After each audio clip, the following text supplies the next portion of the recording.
మీకు ఈ వీడియో నచ్చినట్లయితే వీడియోని లైక్ చేయండి. అత్త, నేను వాడిని ప్రాణాలతో వదిలేశానని అనుకుంటున్నావేమో తప్పు. నేను ఎప్పటికైనా వాడి ప్రాణాలు తీసే తీరుతాను అని గంగ అంటాడు. అన్నయ్య, నువ్వైనా గంగకి చెప్పు. దేవా ప్రాణాలు తీసేసి గంగ జైలుకి వెళ్తే నలుగురి కూతుర్లని నువ్వు ఒక్కడివే ఎలా చూసుకోగలవు? కాస్త చెప్పన్నయ్యా అని తిరుపతి అంటుంటే, అప్పుడు నేను ఒక్కడినే తాగనమ్మా తిరుపతి, వీళ్ళందరూ కూడా తాగుతారు. అది నేను తాగుతున్న మందు అని అనుకుంటున్నావేమో. పురుగుల మందు తాగి మేమందరము ప్రాణాలు తీసుకుంటాం, కానీ నాగవల్లిని మాత్రం ఎప్పటికీ నీ ఇంటికి పంపించము. ఎందుకంటే తాళి కట్టేశాను కదా అని నాగవల్లిని మీ ఇంటికి పంపించేస్తే దేవ బాగా చూసుకుంటాడని అనుకుంటున్నావా? మళ్ళీ శ్రీవల్లి మెల్లో తాళి కట్టడన్నా గ్యారెంటీ లేదు కదా! కాబట్టి నాగవల్లిని మీ ఇంటికి కోడలుగా పంపించే ప్రసక్తి లేనే లేదు అని మల్లిమామ కూడా తేల్చి చెప్పేస్తాడు. ఇంకొక అనర్థం జరిగే వరకు ఎందుకు చూస్తూ ఊరుకుంటాను నాన్న, ఈ లోపలే వాడి ప్రాణాలు తీసేస్తానని గంగ అంటాడు. అవును, ఇక్కడ అందరం చాలా కోపంగా ఉన్నాం, వెళ్ళేసేయ్ అత్త, త్వరగా ఇక్కడి నుంచి వెళ్తేనే బాగుంటుంది అని శ్రీవల్లి కూడా అంటుంది. ఇక్కడ అందరూ కోపంగా ఉన్నారని పెద్దమ్మకి ఈ పాటికి అర్థమయ్యి ఉంటుంది. వెళ్ళు పెద్దమ్మ, ఇంకా ఏంటి ఇక్కడే ఉన్నావు అని శివ కూడా అంటుంది. చిన్నప్పటి నుంచి నేను అమ్మయ్యి మిమ్మల్ని చూసుకొని పెంచాను కదా, ఏంటి మీరందరూ ఇలా మాట్లాడుతున్నారు? నేను చెప్పేది ఒక్కరు కూడా వినిపించుకోరా, అర్థం చేసుకోరా అని తిరుపతి నాగవల్లి దగ్గరికి వచ్చి, అమ్మ నాగవల్లి, నువ్వు కోడలుగా మా ఇంట్లో అడుగుపెట్టు, నేను నిన్ను కంటికి రెప్పలా చూసుకుంటాను. దేవాని నీ కొంగున ముడేసుకో, నీవు చెప్పిన మాట వినేలా చేసుకో, నాతో వచ్చేసేయ్ నాగవల్లి అని తిరుపతి అంటే, ఇక్కడ నిర్ణయాలు మేం తీసుకోం అత్త, మా అన్నయ్య నిర్ణయాలు తీసుకుంటాడు అని నాగవల్లి అంటుంది. అప్పుడు శ్రీవల్లి కూడా, చూడత్త, నాగవల్లి నిర్ణయం కూడా విన్నావు కదా, తను కాబట్టి ఇలా ఉంది. తన ప్లేస్‌లో ఇంకొకరు ఉంటే పరిస్థితి ఇంకెలా ఉండేదో ఒక్కసారి ఆలోచించుకో. ఇకనైనా వెళ్ళిపో అని శ్రీవల్లి అంటోంది. నువ్వు అను నాగవల్లి అని తిరుపతి ఇంకా వేడుకుంటూ ఉంటే, నీ నిర్ణయం కూడా తెలుసుకోవాలంట. నువ్వే మాట్లాడి చెప్పక్క అని కొంద అంటోంది.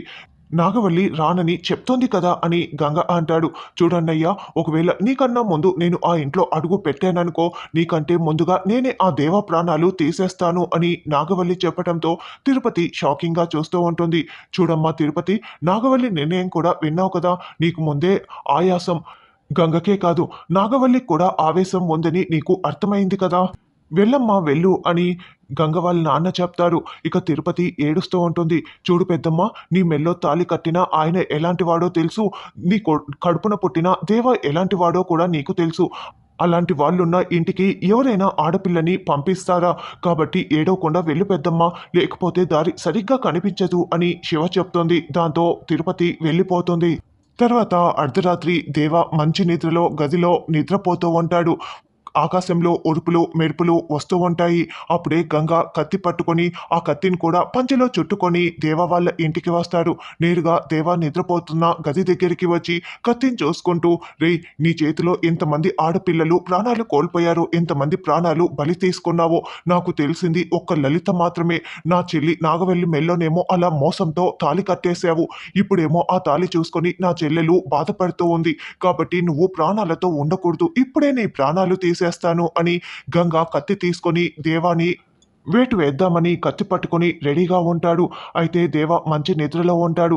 లేదు, వీడు నిద్రపోతున్నప్పుడు పైకి వెళ్ళిపోతే ఎలా, వీడు చేసిన పాపాలన్నీ వీడికి ఎలా తెలుస్తాయి అని అప్పుడు గంగ నిద్రపోతున్న దేవ మంచంపై ఎక్కేసి దేవా కాళ్ళ దగ్గర సరిగ్గా నిలబడి, రేయ్ దేవా అంటూ అలా కత్తితో దేవ మెడ దగ్గర తడుతూ పిలుస్తూ ఉంటాడు. అప్పుడు దేవాకి మెలకువ వచ్చి, ఏ గంగా, ఏంటిది, ఏంటి చేతిలో కత్తి పట్టుకొని వచ్చావు అని దేవ టెన్షన్ పడుతూ అడుగుతూ ఉంటాడు. నువ్వు నా చేతిలో చచ్చిపోబోతున్నావు, ఎందుకో నీకు తెలిసే ఉంటుంది, తెలియకుండా ఎందుకు ఉంటుంది అని గంగ వెంటనే కత్తి తీసుకొని దేవా కడుపులో ఒక 4-5 సార్లు పొడిచినట్లు మనకి చూపిస్తూ ఉంటారు. వద్దు వద్దు, నేను లొంగిపోతా అని దేవా అంటున్నా కూడా గంగ ఆపాటికే ఒక 4-5 సార్లు పొడిచేసి ఉంటాడు. అప్పుడే ముందుగా వరదరాజులు, రే గంగ, ఏం చేస్తున్నావు, వదులు వదులు అని అడ్డుకుంటూ ఉంటే, అడ్డు వస్తే నీ ప్రాణాలు కూడా తీసేస్తాను అని అదే కత్తిని గంగ వరదరాజులు మెడ దగ్గర పెట్టేసి ఉంటాడు. రే, నా కొడుకుకి ఏమైనా అయిందంటే నేను చూస్తూ ఊరుకోను అని వరదరాజులు అంటూ ఉంటే, అప్పుడే తిరుపతి, గోవిందు, వీర్రాజు అందరూ కూడా పరిగెత్తుకుంటూ అక్కడికి వస్తారు. లేదు, నేను వీడిని ప్రాణాలతో వదలని చెప్పాను కదా అని వాళ్ళ ముందరే పొడుస్తున్నట్లు మనకి చూపిస్తూ ఉంటారు. గంగా గంగా, నా కొడుకుని ఏమీ చేయకు అని తిరుపతి కాళ్ళు పట్టుకుంటూ ఉంటుంది. అప్పటికే దేవ ప్రాణాలు కోల్పోయినట్లు మనకి చూపిస్తూ ఉంటారు. గంగా, నా కొడుకుని ఎందుకురా ఇలా చేశావు అని తిరుపతి నిలదీస్తూ ఉంటుంది. నేను మీకు ముందే చెప్పాను, వీడి ప్రాణాలు ప్రాణాలు ఖచ్చితంగా తీసే తీరుతాను అని. అదే విధంగా ఇప్పుడు ప్రాణాలు తీశాను అని అక్కడే మంచంపై కూర్చొని గంగ మాట్లాడుతూ ఉంటాడు. అప్పుడే పోలీసులు కూడా అక్కడికి వచ్చేస్తారు. నేను చెప్తూనే ఉన్నాను, వీడి చేతిలో నా కొడుకు ప్రాణాలు ప్రమాదకర స్థితిలో ఉన్నాయని. కానీ మీరు ముందు పట్టించుకున్నారా? ఇప్పుడు చూడండి, వీడు నా కొడుకు ప్రాణాలు తీసేశాడు అని వరదరాజులు చెప్తూ ఉంటాడు. ఈ లోపలే ఊరి వాళ్ళందరూ కూడా అక్కడికి వస్తారు. నువ్వు వీడిని చంపి జైలుకు వెళ్తావు. మీ చెల్లెళ్ళ జీవితాలన్నీ ఇక రోడ్డు పాలే అని ఊరి పెద్దలు గంగని చెప్తూ ఉంటారు. అప్పుడే తిరుపతి, ఏంటి గంగ, నీ కోపం ఎప్పుడో ఒకసారి తగ్గిపోతుంది అనుకున్నాను. ఇప్పుడు నువ్వు జైలుకు వెళ్ళి సంవత్సరాలు జైల్లోనే ఉండిపోతావు. అప్పుడు నీ చెల్లెళ్ళందరూ కూడా వీధిన పడిపోతారు. ఏంటి గంగ ఈ ఆవేశం, అనవసరంగా నా కొడుకు ప్రాణాలు తీసేశావే అని తిరుపతి మళ్ళీ గంగ దగ్గర దేవా దగ్గర కూర్చొని, అయ్యో నన్ను విడిచి వదిలి వెళ్ళిపోయావా అని ఏడుస్తూ ఉంటుంది. పోలీసులు గంగ చేతికి బేడీలు వేసి అక్కడి నుంచి తీసుకువెళ్తూ ఉంటారు. కుముద ఇదంతా కూడా కలగంటుంది. వద్దు వద్దు అన్నయ్య, అలా చేయకూడదు, అన్నయ్య ఏ తప్పు చేయలేదు, అన్నయ్యని తీసుకువెళ్ళకండి అని గట్టిగా అరుస్తూ ఉంటుంది. నాగవల్లి ఇంకా నిద్రపోకుండా ఆలోచిస్తూ కూర్చొని ఉంటుంది. మిగతా వాళ్ళందరూ నిద్రపోతూ ఉంటారు. కుముద అలా అరుస్తూ ఉండటంతో, కుముద లే, ఎందుకు ఏంటో కలవరిస్తున్నావు, అలా మాట్లాడకు అని నాగవల్లి లేపుతూ ఉంటుంది. ఈ లోపలే శ్రీవల్లి, అమృత కూడా లేచేస్తారు. ఏమైందని ప్రశ్నిస్తూ ఉంటే, దేవబావుని గంగ అన్నయ్య ప్రాణాలు తీసేశారు, జైలుకి వెళ్ళిపోయారు. అయ్యో అన్నయ్య మనకు దూరం అయిపోతే మనం బ్రతకలేము. మనకు అమ్మ లేకపోయినా కూడా అన్నయ్యే చూసుకున్నారు. అలాంటి అన్నయ్య జైలుకి వెళ్ళకూడదు అని ఏడుస్తూ ఉంటే, ఇది కల మాత్రమే కదా, నిజం కాదు కదా, మనం అన్నయ్యతో మాట్లాడతాంలే, నువ్వు కంగారు పడకు అని శ్రీవల్లి ధైర్యం చెప్తూ ఉంటుంది. అవును కుముద, నిద్రపో, మనం అన్నయ్యకి చెప్దాంలే, అన్నయ్యతో మాట్లాడదాంలే, నేనున్నాను కదా అని నాగవల్లి కూడా ధైర్యం చెప్తూ ఉంటుంది. ఇక శ్రీవల్లి, పడుకోండి అందరూ పడుకోండి అని చెప్తూ ఉంటే, నేను వాటర్ తాగి వచ్చి పడుకుంటాను అని నాగవల్లి లోపలికి వెళ్తుంది.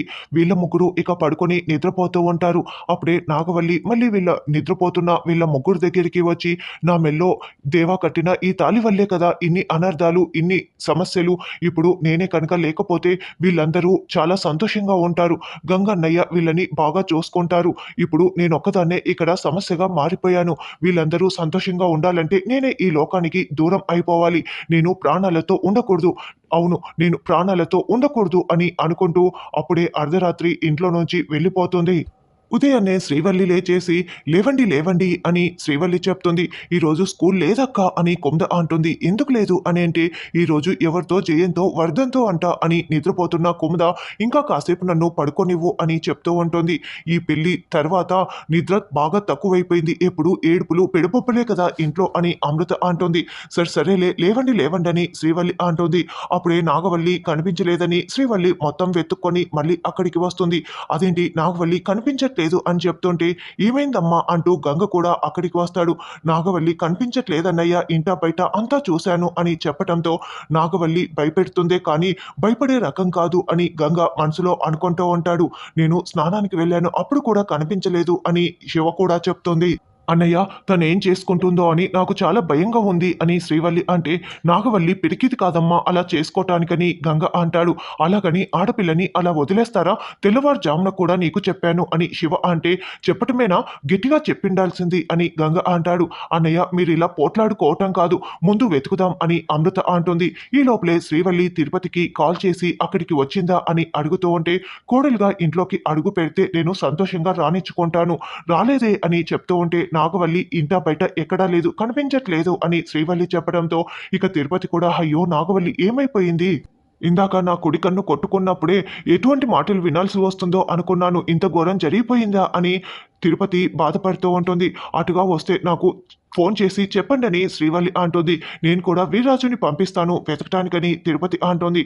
అలా గంగ వాళ్ళు, వీర్రాజు అందరూ కూడా నాగవల్లి కోసం వెతుకుతూ ఉంటే, నాగవల్లి రోడ్లో నడుచుకుంటూ బాధపడుతూ వెళ్తూ ఉంటుంది.